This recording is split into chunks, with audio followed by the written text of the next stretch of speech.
శంకుస్థాపన చేయించాల్సి ఉంటే ఎకరాలకు పేరొస్తారు తీసుకురాడు, మున్సిపాలిటీ ఇవ్వాల్సి ఉంటే దానికి చేయడు, 10 లక్షలు చిలుపూరుగుట్టకి ఇవ్వాలి దానికి చేయడు. ఏదన్నా వాటిని తీసుకొచ్చి కొత్త పనులు మంజూరు చేయించుకొని ఆ రకంగానైనా రావాల్సి ఉంటే అట్లా కూడా చేసే పరిస్థితి లేదు.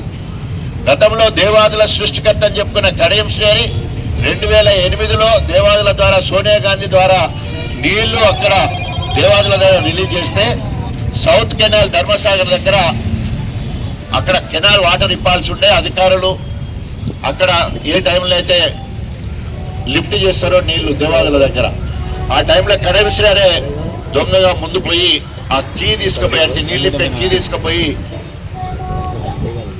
ధర్మసాగర్ రిజర్వాయర్లో వేయడం జరిగింది. దాని మీద క్రిమినల్ కేసు కూడా అయింది. అంటే అభివృద్ధి నిరోధకం అంటే ఆయనకి నీళ్ళు ఇస్తే ఆయన నియోజకవర్గం నీళ్లు పోయేది. ఆ రకంగా అభివృద్ధి జరగాలంటే ఆయన ద్వారానే జరగాలి తప్ప వేరే వాళ్ళు చేయొద్దు అనేది ఆయన ఉంటాడు.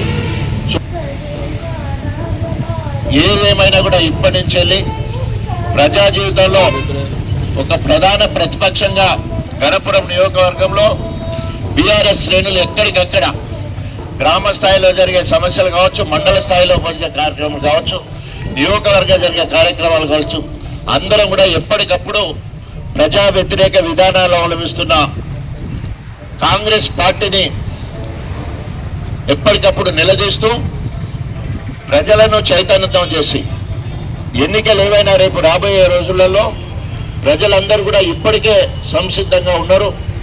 మనం సోషల్ మీడియాలో చూస్తే పార్టీ ప్రభుత్వంగా ఏర్పడిన తర్వాత కాంగ్రెస్ ఎన్ని రకాలుగా విఫలమైందో మనం సోషల్ మీడియాలో చూస్తే అర్థమవుతోంది.